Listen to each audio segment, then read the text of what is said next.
Greetings, everybody. It's Rob from the Sage Tower, and I am back after a long time of taking a break from kind of working on stuff. A lot's been going on, a lot's been happening as well in the tabletop world. So I wanted to take a moment to kind of talk about some stuff prior to kind of the end of 23 and going into the new year of 2024. So in case you guys are not familiar, my channel does make board game content, tabletop content, and I was making various videos talking about Foundry, talking about board games and the like. So I wanted to hop right into some of the news in the recent years, in the recent months that I've been kind of radio silent, if you will. Now, the first thing obviously is the Pathfinder 2e Remaster kind of news that obviously a while back we were talking about the OGL versus the ORC, the new common creative license that the people at Paizo kind of helped to work on forming for a number of companies to move away from the OGL, which was kind of tightly controlled by Wizards of the Coast.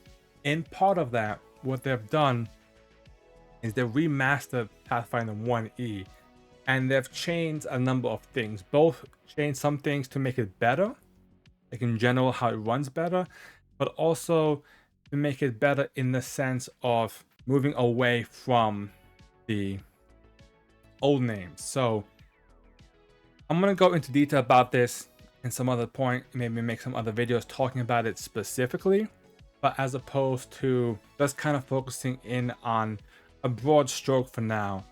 Some things like they've changed a number of spell names, they've changed a number of ability names, they've changed holy damage and negative damage, positive, negative, all that stuff no longer exists in terms of this. It's now replaced by stuff like vitality and void, and spells like Longstrider is now replaced by Tailwind, and Dimension Door is replaced by Translocate. Same spell, just different names to kind of move around with some of that stuff. If you are like me and you play your games maybe online through a virtual tabletop, like I play my games through Foundry, Foundry has started to institute these remaster changes into their system.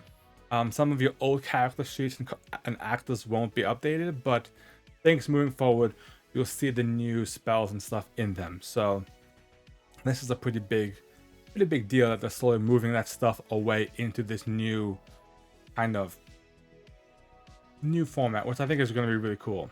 Speaking of new formats, Starfinder has been announced that they're getting a second edition for Starfinder basically, and I'm hyped for this. Now, I picked up Starfinder when it first came out.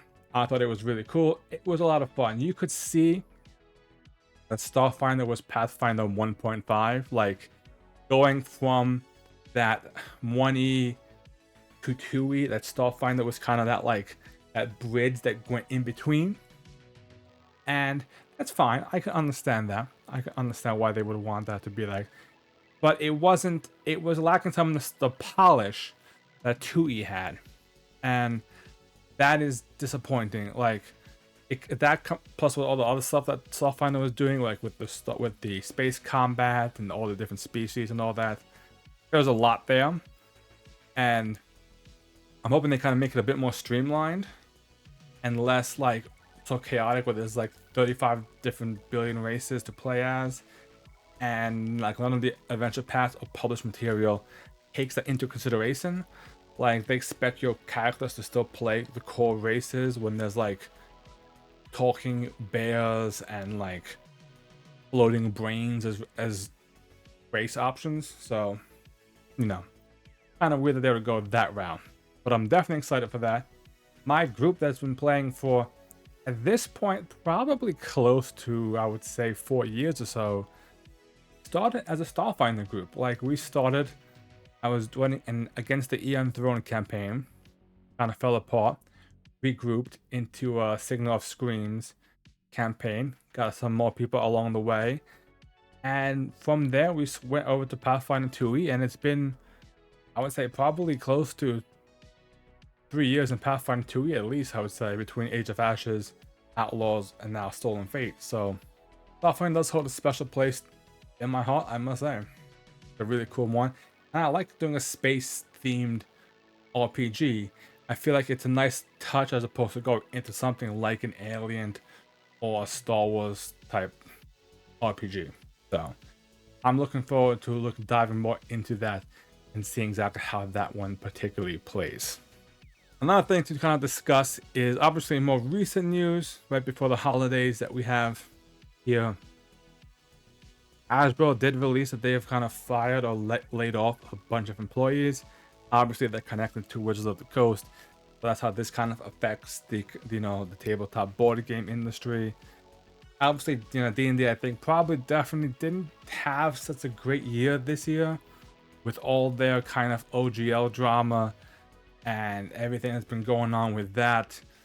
And it was, the bad news for D&D was pretty heavy this year. Like the OGL stuff hurt them. I probably think more than they would have liked to agree upon. Like I know that they're still going strong. D&D will always be a strong unit, but like I definitely suspect that after that, a lot more people have moved on to different systems to try them. Be it the Pathfinder, be it also a whole different system that's not even D20 based. Like, you upset a lot of people during that process, and that probably hurt a bit. I personally myself am not a fan of the D&D Beyond kind of having to buy all the stuff again. I think that hurts with all the books and everything. So I think that kind of hurts as well for people coming in. I know some of the stuff is available online, but I don't feel like there's as much availability for stuff. Like, for at least for my experience, Pathfinder, you have Archives of Nethys, you go on, mostly everything is there. More stuff than should be there, in my opinion. Like, there's AP stuff in there where someone could look up, if a player wanted to beat Trolley, they could look up the final boss's stats. If they knew the final boss's stat name, or even just knew the name of the module, they could look up the stats and obviously know like what to expect and what to build for. So hopefully your players don't do anything that bad, but like it's there, which is kind of strange, and I don't feel like is the best thing. That being said, what's in store for this channel and for things moving on forward?